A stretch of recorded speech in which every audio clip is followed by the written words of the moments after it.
beautiful souls. It's Robin, and you're listening to the Live Life Balance podcast. I'm so excited that you dropped by today, prioritizing you and your wellness. This podcast is for my empty nester mamas, women who are getting close to this new chapter, who have dipped one toe in, or who are fully embracing this new phase. This is for the mamas who are ready to take back their health, to live their best lives. If you're looking for an authentic, supportive community, you're definitely in the right place. It's a space for us to learn how to prioritize ourselves again.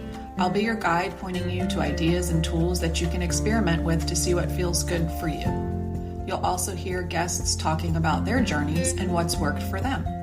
Together, we're going to learn how to use the 1% shift method to create little shifts and habits that, who knows, maybe become your non-negotiables to feel your best.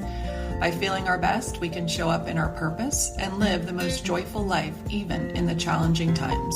And boy, this new chapter can seem challenging, but I can assure you we're not alone. Some of the topics we're going to talk about are self-love, self-care, nutrition, daily toxins, food swaps, mindset, and reframing our thoughts.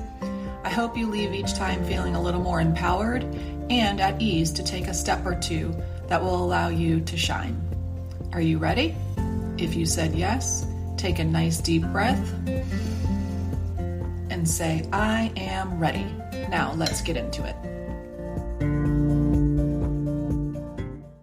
Hey y'all, welcome back to the show. Today we're going to be talking with Becky, who's a trauma-informed marriage coach and the host of Your Breakthrough Blueprint, a top 10 globally ranked podcast. She is the CEO and creator of I Do Breakthrough, a company dedicated to equipping highly ambitious wives to repair thriving connection in their marriage by moving trauma out of the body. After spending a decade researching and going through every mainstream modality of healing to save her own marriage, she found herself 2 kids later separated from her husband and on the verge of divorce. At the final hour, she stumbled upon an unconventional game changer of somatic work that took her marriage from dying to thriving in less than a year, and she's made it her mission to get this into the hands of every woman possible ever since. Whether it's betrayal, addiction, abandonment, abuse, neglect, grief, or something else we've survived, our bodies keep the score and can become an unconscious emotional block to the connection in our marriage, and Becky gets to help you work through to clear some of those blocks. I am super excited today to be talking with Becky. I love the conversation that we have around trauma, big T trauma, little t trauma. We talked about lots of things, but how healing can happen when you do some of these somatic practices. We talk about what somatic practices are and actually the true definition of trauma. So without further ado, let's get into this awesome episode. Hi, everyone, and welcome back to the show. I am super excited today to have on Becky Aste, and we've kind of gotten to know each other through podcasting, and her podcast is called Your Breakthrough Blueprint, and she does also has something called I Do Breakthroughs. So welcome, Becky. How are you? Thank you. I'm good. Just finishing up my last sips of my morning coffee and excited to chat with you. Awesome. So I just to get started, I just would love for you to kind of tell a brief story about how you got where you are today and kind of how you were introduced to the modalities which you practice. Sure. Yeah.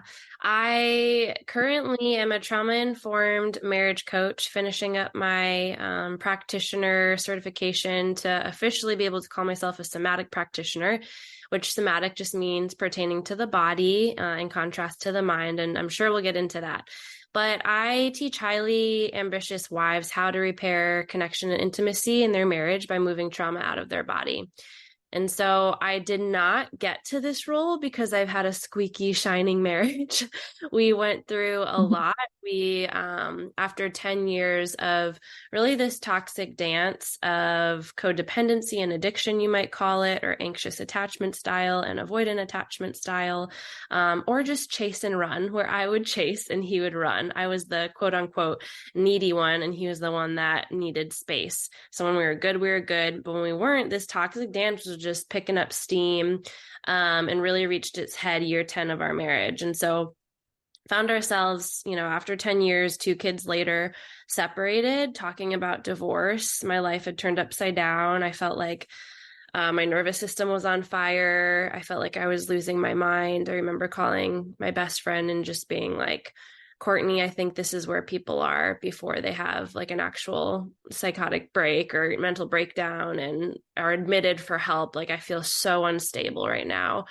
And that's when I was on Instagram, of all places, and stumbled upon this woman's page who was also a relationship coach and taught women to heal after trauma in their marriage and repair their marriage.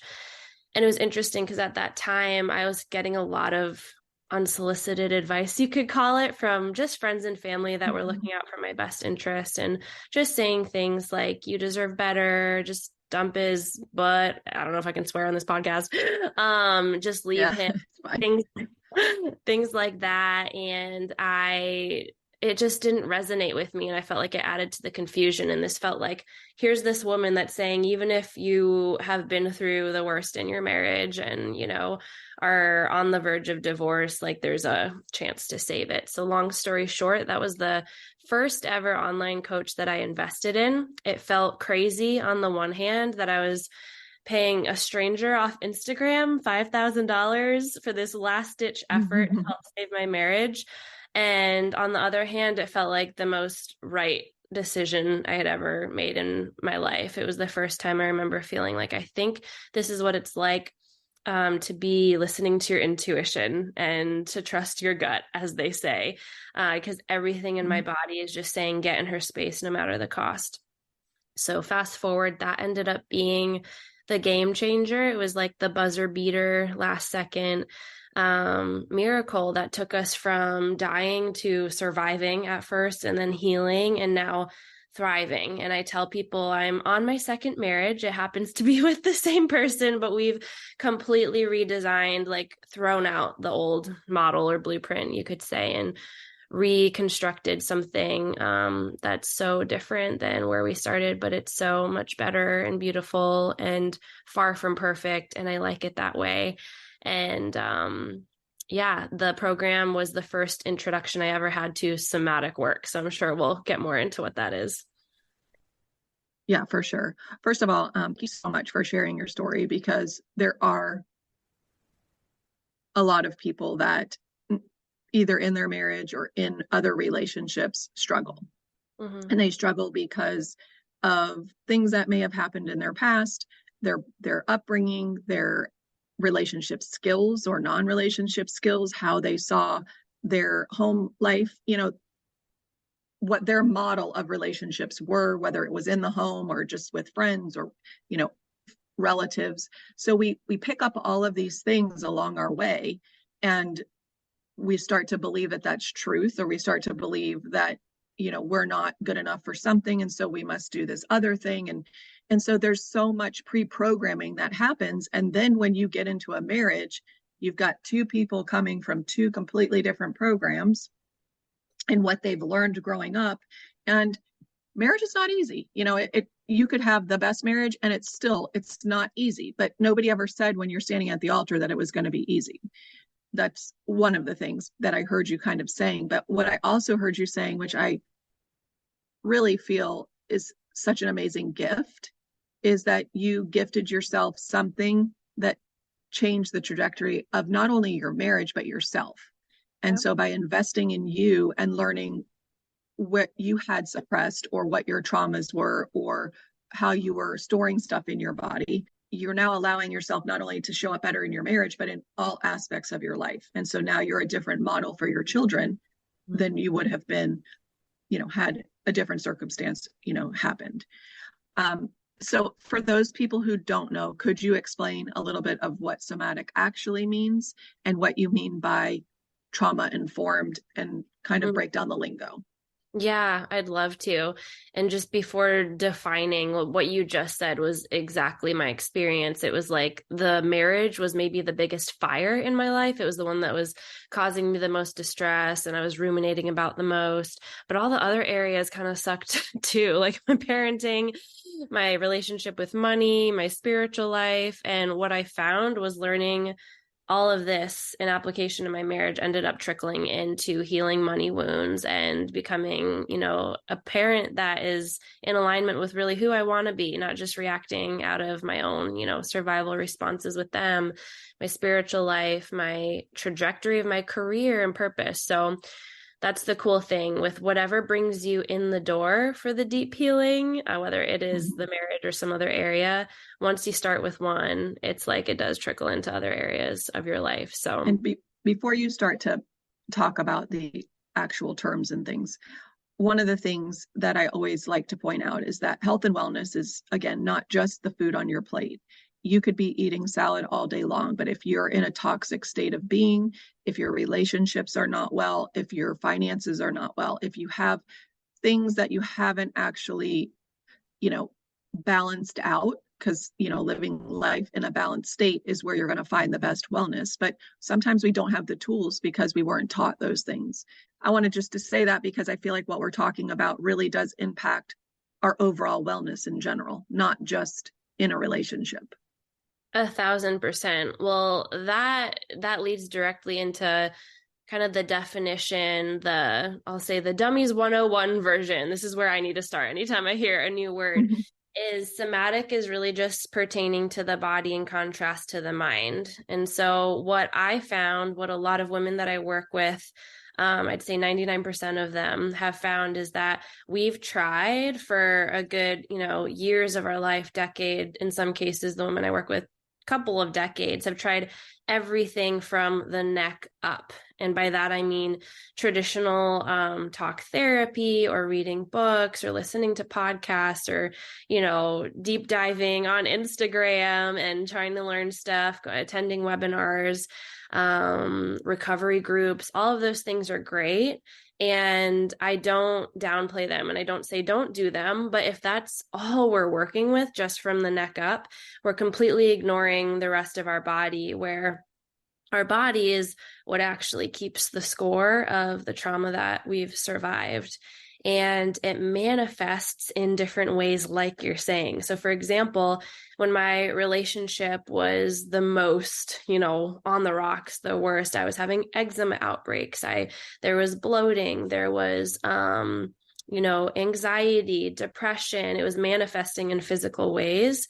And I think just in our Western culture, we just see that as normal now. Like, who doesn't have anxiety and depression? Pour yourself another glass of wine, And it's not normal. It's not how we were designed. When we think of kids that do come in the world with total health, they don't have muscle tension. Like, they don't have anxiety right out of the womb. Like, that's our original state. And so what I have learned and what somatic work started to teach me was like, your physical symptoms are not just random, they actually could be messengers that are pointing you to a deeper emotional wound that may need to be healed or trauma released or resolved, or just need to pay attention to. And sometimes not. Sometimes it is rooted in just purely a medical thing.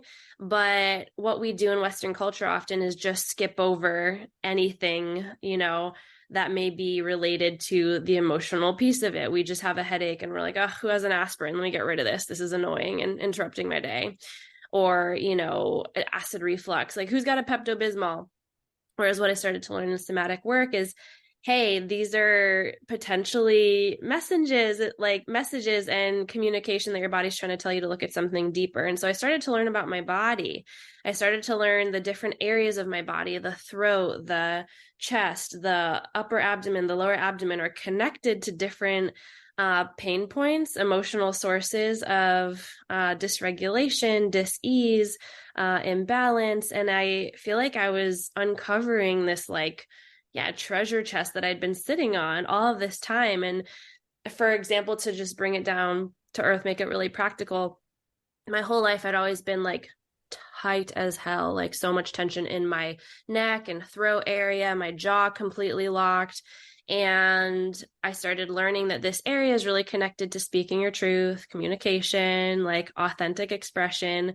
And that was probably the worst area of my relationship, or just like my being, was I was so afraid to stand up for myself and speak boundaries and say what I'm actually thinking for fear of it, rattling my relationship with my husband or whoever. It came up in a lot of areas outside my marriage too.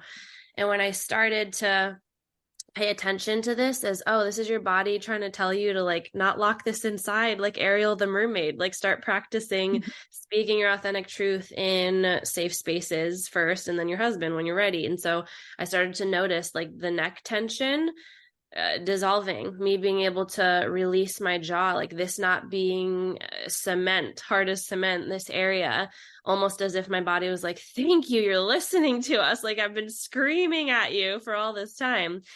So well, I just want to, one thing that you just said that it's just like screaming is, the connection of your body to things. And when we as people have different ailments and different things going on, we have been taught by Western society and just by what we grew up in is it's a surface thing. If your neck is tight, you must have pulled your muscle. If that whole area is tight, it's stress. You need to just relax. It's like your body is speaking to you. Your body, it is the way God designed our body. Our body is smarter than we give it credit for. But one of the things that you said and that you speak about is trauma. And so I just wanted to define that a little bit for people, because I think when people hear the word trauma, they think of giant things like death, like a car, where you're paralyzed, like big trauma. If you are abused, those are trauma, yes. But there's also little trauma, like somebody told you one time you weren't good enough. That's actually a trauma also, if you believe that and you ingest it and you keep it and you don't release it. So can you kind of define that a little bit, just so people understand a variety of trauma, so that when they're listening to this podcast, they can, if they haven't had grandiose type of trauma, they can still relate? Absolutely. I think a lot of us throw that word around trauma like as if it's describing the event itself, when trauma is actually the impact it leaves on your body and your nervous system. So we can see that a bit more, like let's say we do get in a car accident and then we have like a big gash on our head. We call that like a head trauma. We're not referring to the car crash itself. We are referring to the gash on our head. And so the same goes for, trauma when we're looking at it in the scope of kind of explain the difference. There's what maybe people have heard big T trauma and little T trauma. Big T trauma is referring to something, an event that is a threat to your safety or your life. And you can think too fast, too hard, too soon. So these are things like car crashes, like people, who go to war, somebody jumping you on the street. These are things that are a threat to your physical safety and life. Little T traumas are more threats to your love and belonging or your ego. And I like to call these death by 1,000 paper cuts. These are the ones that are more what we suffer with in silence: the psychological abuse, the emotional manipulation, the emotional neglect, the gaslighting, maybe infidelity. Like all of these things are the silent things that we carry, and arguably harder to heal and more of a lasting impact than the big T traumas based on research, because they are sometimes carried and repeated over an entire lifetime, different habits like this.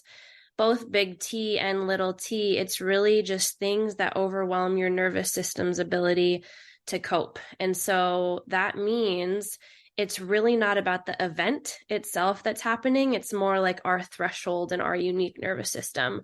So for example, I'll bring up cheating as an example. Like for some women, they're like, all right, like one time and I'm out, sir. Like, nope, I don't stand for that. And like they move on and they live their best fabulous life. And you're like, wow, how did they do that so easily? Where others, who go through that are just crippled and like cannot function and aren't able to show up for work, and it impacts them on a much deeper level. So it's not so much about the event itself, it's about your unique nervous system and subconscious blueprint and your threshold of the situation.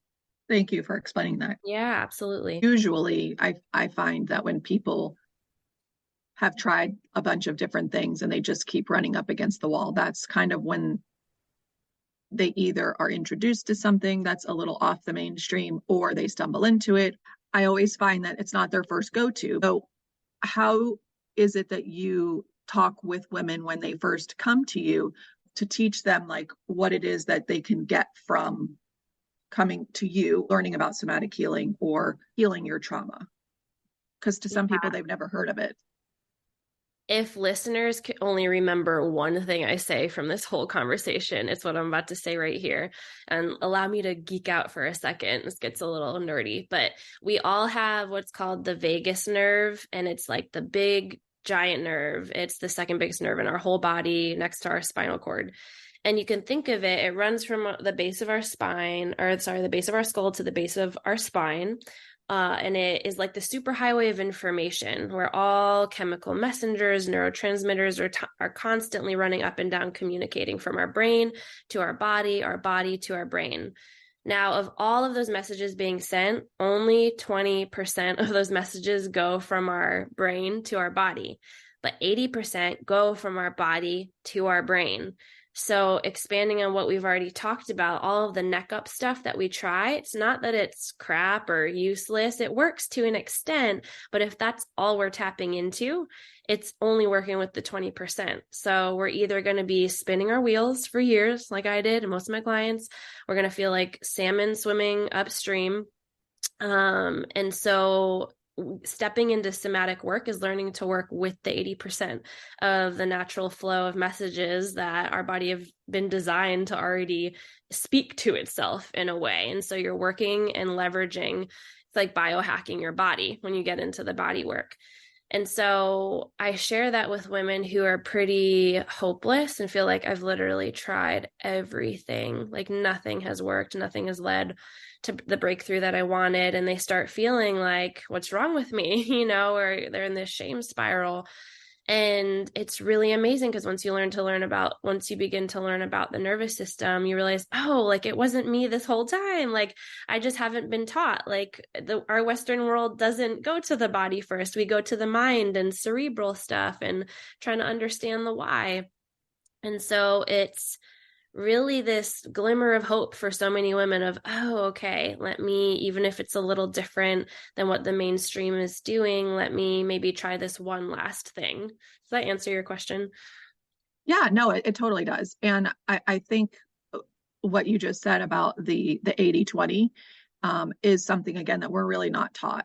And I find, the gut-brain axis also to be very, very interesting. And what I teach people is, what happens in your gut goes up to your brain, so it's like serotonin is made in your gut. So if you are, everything works together. That's what this is kind of bringing to light. It's like, if you have if you're getting your gut in check, then that the access that goes between the gut and the brain helps your nervous system also. So everything is related to the nervous system.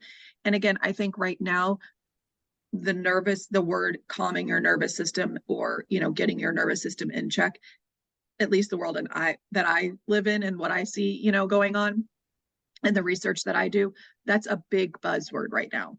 And what I like to do is take that and tell people it's not really a buzzword, it's actual truth. And your nervous system does have a lot to do with how you process information, your fight or flight response, whether you are stuck in that freeze, whether you can come back to the parasympathetic. There's so much that happens. It's just, people are just now kind of talking about it more mainstream. I think it's been going on for years. I just think that it's coming more into the mainstream because we have so many people, like you said, oh, I have anxiety, I have depression.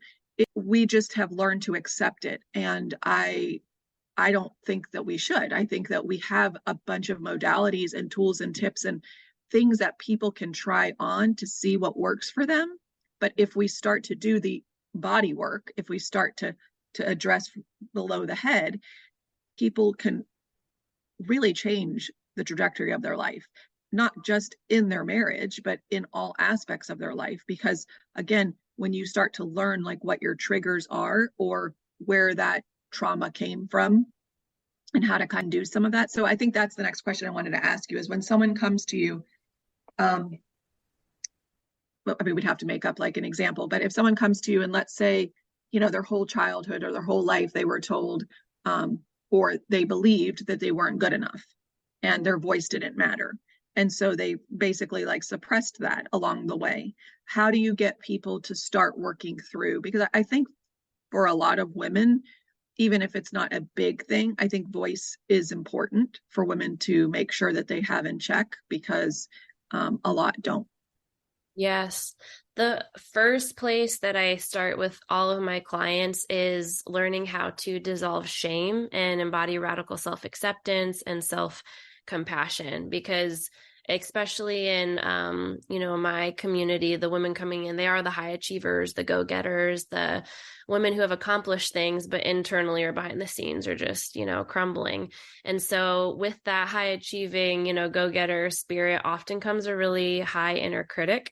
And so, yeah, sometimes it comes from childhood, having that internal script and that being recorded in your nervous system of I'm not good enough or I'm not worthy. There's so many stories that are playing in the background.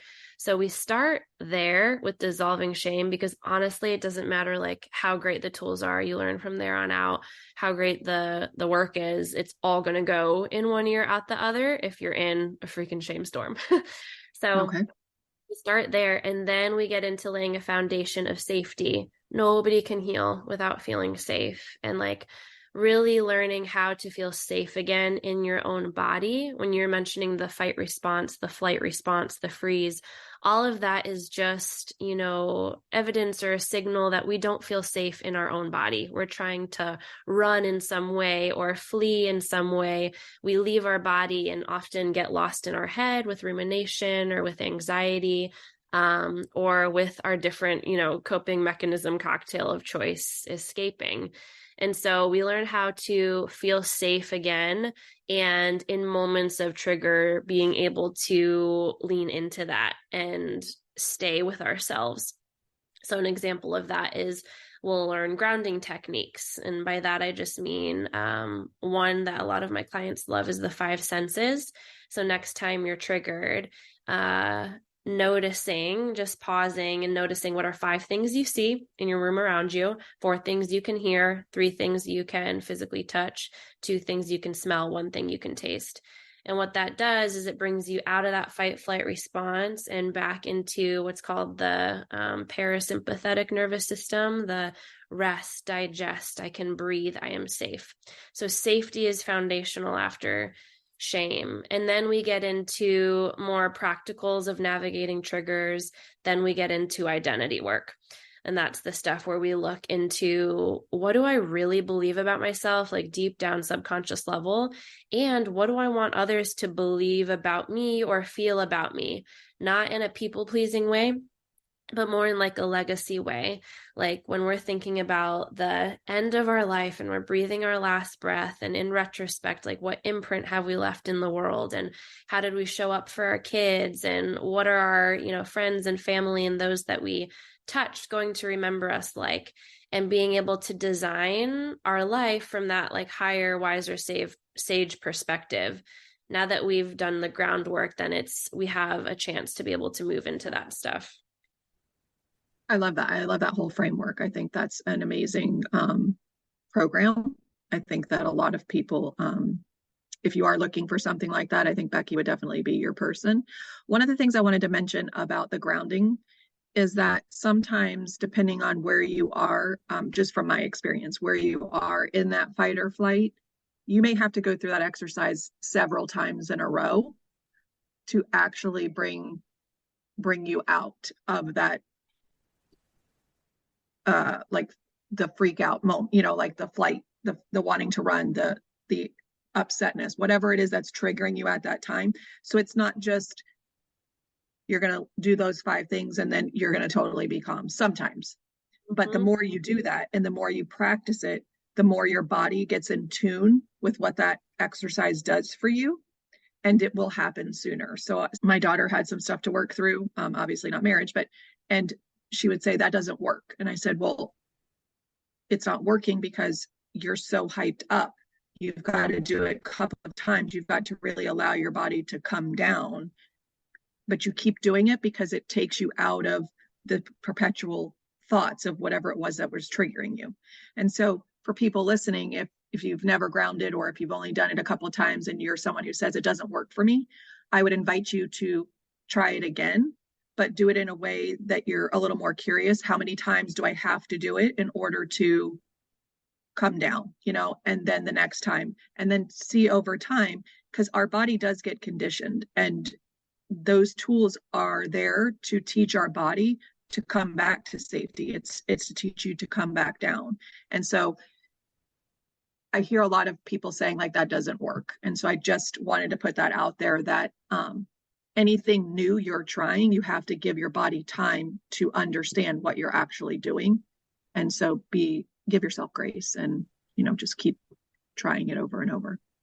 100%. I'm so glad you said that. And it really is, an invitation for people to do exactly what you said, try different things on, see what fits. That's what I'm there for, to help them guide, to see if do we need a grounding thing right now where your energy just needs to be anchored, and rooted, or do we need kind of an upregulation thing where you're a volcano about to explode and you actually need to release, not ground. So a difference for that. Sometimes the five senses is a tool you could use. Other times, that's not what you want to go to. You want to go to if there's pent up fear or panic or anger, shaking it out, literally.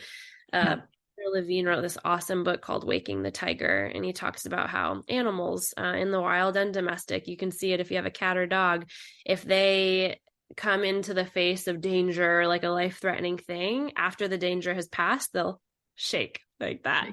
And my cat did it the other day. She got accidentally closed in a cabinet, and we let her out, and I saw her whole body shake. And it's a natural way that animals release trauma. And we can do that too, but we've been so conditioned to be proper and sit up straight and hold it together, and we're sophisticated.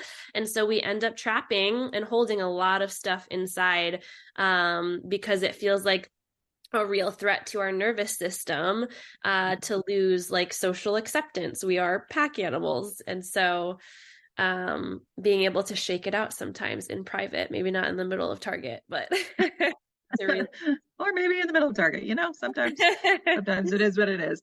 I'm glad you said that, because I was thinking back to when your kids are little and they have a tantrum and they cry, and because they can't express and they can't get out, and then they kind of start to get it together, and they start coming down. I vividly can remember my younger daughter when she would do that, and she would kind of do a shape, and that's funny that you say that, because I never thought that is what was happening. But I do remember that when she would finally start to calm down and stop crying, she would do, which is probably something similar, to her helping herself. But again, see, when you're little, you're not conditioned to be that proper. You're not conditioned to hold it together. You're not conditioned to keep quiet. It's like your body is releasing. So I think, looking back on my parenting now, where I'm at, I wouldn't, obviously, I did the best that I could with what I had at the time, but my goal in parenting was to change some of the things that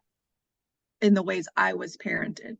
And not that my parents did a terrible job, but it was I had different tools and different visions for being a parent. And so I tried different things on, and it was very easy with my first child because she was more compliant, and she just, you could explain something to her. But my second child was not that way. She was my test. Right. And so what I have found is, now looking back, allowing them to have I let them have a voice, because I think when we grew up, it was the child was seen and not heard, basically. So I tried giving them a voice or allowing them to have one. But now with what I know, I probably would have done it in a bigger fashion. So now what I do with them in their older ages is I've tried to really help them to find their voice even more so than what we gave them in their younger years, because I know now how important having a voice and trusting your gut and knowing right from wrong is not just knowing right from wrong. It's actually sitting with those feelings. And like you said, that intuition, that gut feeling. And then what do you do with that? Because I think people feel things and know things, but they don't address it because they're like, well, that's too much for me. And so I'm not going to. And that's where the suppressed feelings come in and the suppressed trauma stays. I was so fascinated. I think it was Gabby Bernstein, her book, Happy Days. I don't know if you've read that, but she really talked a lot about trauma and healing and all of that. And that was my first kind of book reading something like that. And it was very fascinating about how we do store trauma within ourselves and in our body. So again, I love what you're doing. I think what you're doing is so needed. And I can't wait for more people to learn from you. And what you do, I hope, becomes more mainstream for people. And again, not just marriage, but in all aspects of life, to learn how to, heal themselves from what they have stored in their body so they can live their best and their healthiest life. Yeah. So how do people find you? I ditto what you just said. That's huge. Easiest way to find me is on Instagram. It's Becky_Aste, and you can come say hi. I'll say hi back in the DMs. And I also have a free training, 3 Secrets to Thriving Intimacy. Take that how you want, whether it's intimacy in a marriage or intimacy with yourself. That is a completely free training that basically shares the secrets I wish I had been told 10 years ago before wasting what feels like a decade of time. Actually, not wasting. It was just more like learning a lot of information, good information, that it was almost like it was latent, and this somatic work has really woken it up and allowed me to embody it. That's awesome. And, anybody who's married, again, whether you have the best marriage or the worst marriage or something in between, everybody can learn from this. Everybody can better themselves and better their marriage, no matter where you're at. I feel like, just like with health and wellness, it is a journey.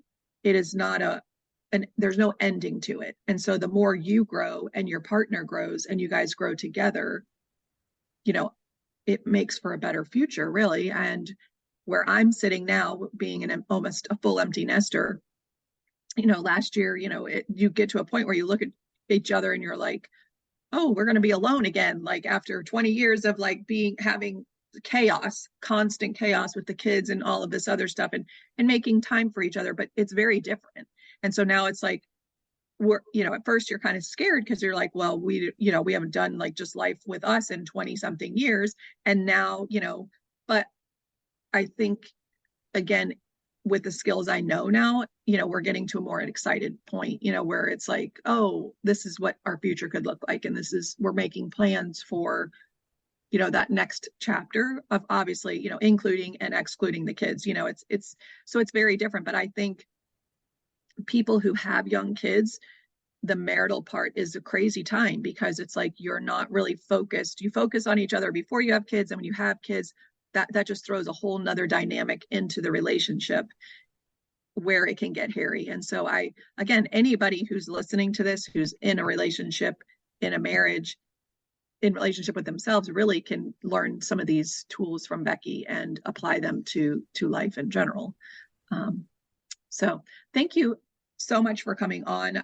This topic has just really enlightened me so much. And it was something I really couldn't wait to talk to you about, because it's not something that I know a lot about. So now I'm really intrigued, and I definitely want to do your free training and just kind of see, where that takes me. I think I'm always introduced to things for reasons. So I'm really anxious to learn from you.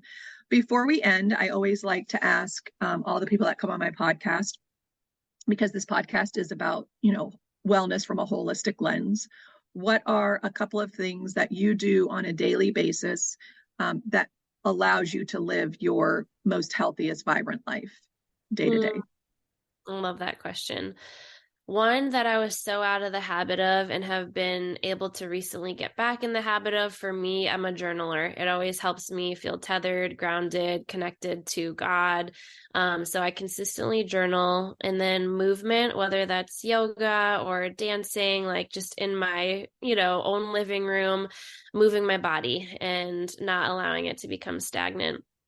And then the last one I would say is just the somatic practices, those are kind of just becoming second nature throughout the day. But if I am triggered, I will either shake it out or pull out a grounding tool, and just come back to safety. The goal is not just a calm nervous system all the time. None of us are going to be calm all the time, but regulated to know how to, when we are triggered, just come back home.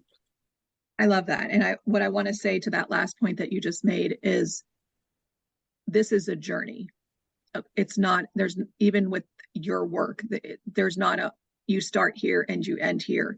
You will always be using these tools throughout life because we always have dips. We always go back to what we know in our subconscious and in what we've been kind of programmed to do. And that's the same with all aspects of wellness. So when you have those dips, when you have the tools, you come out of the dips much faster. And like you said, they become second nature. So when something arises, you know, these tools that you now have in place that other people could learn could be part of their toolbox. So thank you for bringing that up, because I think some people feel like if they don't perfect things, because we have that perfection mindset, and things just are not always as they should be, or they think they should be, then we are failing and we're not doing something right. But in actuality, you are doing something right because you're learning and then implementing and learning and implementing. And that's just the journey of life. So thank you for bringing that up. I appreciate it. So for those of you guys listening, all of Becky's information will be in the show notes.